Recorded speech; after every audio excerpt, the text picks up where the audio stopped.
Well, once again, we are faced with a chapter we already know well on this geopolitical chessboard. A few days ago, the Trump administration issued a clear ultimatum: 48 hours for Iran to fully liberate the Strait of Hormuz under threat of direct attacks on Iranian energy infrastructure. That deadline expired under great tension. But, as many of us already expected, Washington's rhetoric changed direction before the first missiles were launched. President Trump used his own platform, Truth Social, to announce that, after very good and productive talks with Tehran, he had ordered the Department of Defense to postpone any attack for a period of 5 days. The justification was that negotiations were ongoing and that there was a window for a complete resolution of hostilities. Here is the first point of attention, and I want you, my audience, to understand the gravity of this. This is not merely a tactical postponement. This is a move that, for the American government, represents an attempt to avoid an unprecedented regional escalation. But the problem is that, while Washington speaks of dialogue, Tehran responds with public disdain. Iranian military and political leaders categorically state that there are no negotiations underway. Moreover, they characterize the American stance as a retreat in the face of Iranian firmness. What's at stake here, my friends, is credibility. When the President of the United States announces a deadline and then backtracks, arguing that negotiations are underway, but the other side vehemently denies it, we need to ask, who is conducting this foreign policy? And more importantly, what exactly is being negotiated? The answer to this question is still unclear. And this leads us to the next critical point. Meanwhile, the global economy holds its breath because the Strait of Hormuz is not just an oil route. It moves gas, fertilizers, and helium, an essential raw material for semiconductors. In other words, we are talking about the production chain of the modern world. And this, my friends, is serious business. Let's now delve into the central contradiction at the heart of this crisis. While the Trump administration claims that negotiations are underway, the Iranian regime, through its Speaker of Parliament, its foreign minister, and other high-ranking leaders, not only denies any kind of dialogue, but also treats the American statement with irony and contempt. The tone used by Tehran is not that of someone at the negotiating table. It is that of someone who believes they have achieved a political victory. The Iranian embassy in Afghanistan was direct in stating that Trump backed down after a firm Iranian warning. This statement, while propagandistic, resonates with the regime's internal narrative and, more importantly, echoes the perception of other Middle Eastern nations. When the Iranian foreign minister states that all requests should be directed to Washington, he is repositioning the dynamic. The United States, according to the Iranian view, is the party desperately seeking a way out. Now, here's a point I consider essential for my audience to understand. If there's no direct negotiation, with whom exactly is the American government speaking? One hypothesis raised by analysts is that there are parallel communication channels, possibly involving regional intermediaries or even nations like Oman or Qatar. But the big question is, any agreement that doesn't have the explicit approval of Iran's supreme leader and his high military command is unsustainable. What's at stake isn't just superficial dialogue. It's about whether there's unity within Iran itself regarding the willingness to negotiate. So far, the evidence points to a division of narratives that exposes a weakness in diplomatic communication between the parties. For the American public, it is crucial to understand that when the Iranian regime so publicly denies negotiations, it is not merely contradicting Trump. It is sending a clear message to its regional allies and to the more radical internal factions that the regime is not bowing to American pressure. This, my friends, complicates any possibility of a quick agreement and increases the risk that the 5-day truce will be nothing more than a pause before a new confrontation. Now, we need to talk about an actor that can never be ignored when the subject is Iran: Israel. While Washington speaks of truce and negotiation, Prime Minister Benjamin Netanyahu has positioned himself in a way that, at the very least, adds more noise to this equation. In his recent statement, Netanyahu affirmed that he spoke with President Trump and that there is a chance to advance in Israeli and American military achievements. But then he made it clear that offensive actions against Iran and Lebanon will continue. The message is unsettling. On one hand, we have the United States announcing a pause in attacks as a gesture of good faith for negotiations. On the other, Israel affirms that the offensive continues. This brings us to a fundamental strategic question. Is there real coordination between Washington and Tel Aviv, or are we facing a difference in priorities? For my audience, it's important to remember that Israel has always considered the Iranian nuclear program an existential threat. For Netanyahu, any negotiation that doesn't completely dismantle Iran's nuclear and missile capabilities is unacceptable. For Washington, especially at a time of global inflation and the need for energy price stability, an open war in the Persian Gulf represents an immense political and economic cost. The problem is that if Israel continues its attacks while the U.S. attempts to negotiate, the American diplomatic room for maneuver is drastically reduced. Iran, naturally, will use any Israeli action as justification for not yielding to American demands. And, from a geopolitical standpoint, this creates a scenario where the United States appears to lack complete control over its main ally in the region. Furthermore, Netanyahu has already made it clear that he sees the situation as a historic opportunity to redefine the balance of power in the Middle East. For him, Iran's recent military losses, including the elimination of important commanders, represent a moment of weakening that cannot be wasted on truces that allow the regime to reorganize. So, my friends, what we have is a scenario where Washington talks about negotiation, Jerusalem talks about continuing the attacks, and Tehran denies that any talks are taking place. This is the shifting ground we are treading on at this very moment. Now, let's talk about the main reason why Washington backed down from the initial ultimatum. And here, I'll be very direct. It wasn't out of diplomatic generosity. Iran, in recent years, has demonstrated an asymmetrical capacity to inflict disproportionate damage, and this has been taken to the extreme in recent weeks. The regime has made it clear that if its energy targets were attacked, the response would not be limited to the conventional military battlefield. What Iran has threatened to target are desalination plants in the Persian Gulf and critical infrastructure in the United Arab Emirates, Saudi Arabia, and even Israel. For those unfamiliar with the region's geography, countries like the Emirates depend almost exclusively on desalination for drinking water. Compromising these plants, my friends, is not just an economic attack. It's an attack on the survival of entire populations.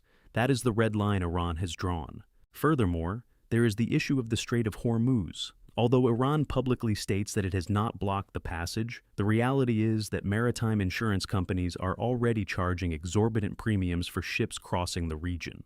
In practice, commercial traffic has already been reduced by the mere threat of confrontation. And here we have a fundamental point.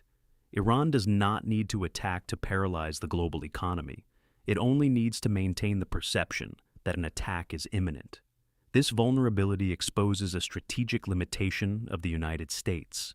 Despite all the American military might, it is impossible to simultaneously protect all the critical infrastructure scattered throughout the Gulf against a barrage of drones and cruise missiles. Iran has learned this from years of investment in asymmetric warfare and from lessons learned from previous conflicts. For the American public, what does this mean? It means that, although we have technological and firepower superiority, our vulnerability lies in global economic interdependence. A 20% increase in the price of oil, combined with a semiconductor supply crisis affected by the lack of helium passing through Hormuz, would directly impact production costs in the United States and, consequently, inflation. And inflation, my friends, is something no president wants to face in an election year. This is the real factor that has changed the strategic calculus in Washington. If Washington says it is negotiating and Tehran denies it, someone is acting as a bridge between the parties, and this is where the scenario becomes even more complex. According to intelligence sources and diplomatic maneuvers, at least 3 nations are working behind the scenes to prevent a total collapse. Oman, traditionally a mediator in U.S.-Iran relations, is once again in the spotlight. Qatar, which maintains ties with both sides, also plays a relevant role. But there is one actor that deserves special attention: China.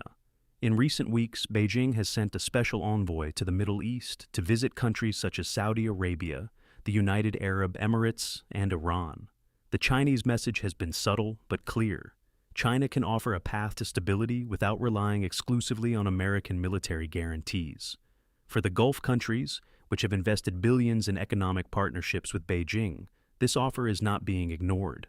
Iran, for its part, has already made it clear that it will only agree to talks with the United States if there is prior recognition that Tehran is not the aggressor and if the dialogue is based on conditions established by them. Among these conditions are the maintenance of its missile program as a deterrent and a return to a nuclear agreement along the lines of the JCPOA, but with guarantees that prevent a new unilateral American withdrawal. The question now is, are the United States willing to accept Chinese mediation on such a sensitive issue? Politically, it would be difficult for any American government to admit that Beijing plays a central role in the stability of the Middle East. But strategically, it may be the only viable alternative to avoid a large-scale war. What's at stake, my friends, goes beyond Iran. We are seeing a silent reorganization of alliances in the Gulf. Countries that once depended exclusively on the American military umbrella are now evaluating other options. And this, for the United States, represents a loss of influence that will have profound geopolitical consequences in the coming years, regardless of how this immediate crisis resolves itself. At this point, I need my audience to look inward because while the world is focused on tensions in the Middle East, there is a silent crisis brewing within the American military apparatus itself. According to reports from outlets like HuffPost and internal Pentagon sources, there is growing discontent among military officers regarding what they call the political use of troops in conflicts that do not pose a direct threat to national territory. The phrase circulating in the corridors of the Pentagon is harsh. We don't want to die for Israel. We don't want to be political pawns. This is not an organized movement of insubordination, but reflects strategic fatigue. After 2 decades of wars in the Middle East, many military personnel and their families question why the United States continues to be dragged into regional conflicts, whose human and material costs are enormous, while the strategic benefits are increasingly diffuse. There is also the issue of overstocking. In just a few days of recent clashes, the United States and its regional allies consume more Patriot missiles than in 4 years of war in Ukraine. Replenishing these stockpiles requires a supply chain that largely depends on rare earth elements processed by China. In other words, even our rearmament capabilities have geopolitical vulnerabilities. This military discontent is beginning to resonate among influential figures within the conservative base. Communicators like Joe Rogan and Tucker Carlson, who traditionally supported MAGA's agenda, have publicly questioned whether it's worthwhile to involve the United States in yet another conflict in the Middle East. And when the president's political base starts asking these questions, the political calculus shifts. Furthermore, there is the constitutional issue. President Trump has been conducting military actions without formal authorization from Congress, which has already generated friction. In a midterm election year, with all 435 seats in the House and 35 in the Senate up for grabs, any additional friction could compromise governability. In this context, declaring open war would be politically suicidal. Hence, the government's care in calling the current actions a military operation and not a war. The semantics, my friends, are not accidental. It is an attempt to navigate between the need to show strength and the reality of a country weary of external conflicts. We conclude with the question that truly matters to all of us.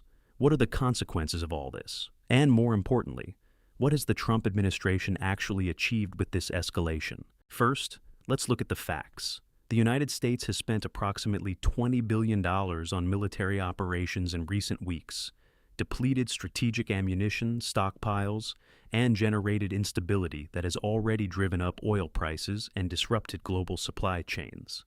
In return, the government claims to have opened a window for negotiation. But if these negotiations are confirmed, what would the outcome be? Iran has already signaled its willingness to return to a UN-supervised nuclear agreement, something that existed in 2015 and was abandoned by Trump himself in 2018. In other words, the most that can be achieved now is a return to the previous status quo, but with a militarily stronger Iran in terms of asymmetric warfare and with a consolidated geopolitical presence in countries like Syria, Lebanon, Iraq, and Yemen. If, on the other hand, negotiations fail and everything is merely a strategy to buy time, then what we have is a considerable erosion of American credibility. Iran emerged from this crisis with the image that it managed to impose its narrative, that it made Trump back down, and that its threats were taken seriously enough to alter Washington's behavior. For other adversaries of the United States, this interpretation does not go unnoticed. And there is also a third element, the impact on relations with Israel. If a new nuclear agreement is reached along the lines of the JCPOA, Netanyahu will have to swallow something he has always fought against. If Israel continues its attacks independently, the U.S.-Israel alliance will be tested like never before. My friends, the truth is that, at this moment, we don't know for sure who is lying, whether it's Trump, Iran, Israel, or all of them. What we do know is that the United States entered this crisis with a 48-hour ultimatum and exited with a 5-day truce, without clear guarantees, with an ally acting on its own and an adversary that publicly denies any dialogue. This is not a position of strength. This is a crossroads.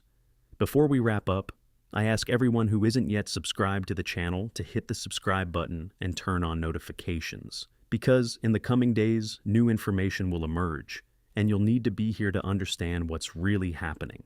I, Harrison Reed, continue to follow every move, every statement, and every signal on this geopolitical chessboard, and I promise to bring you the analysis you need to see beyond the headlines. Stay tuned, and see you in the next video.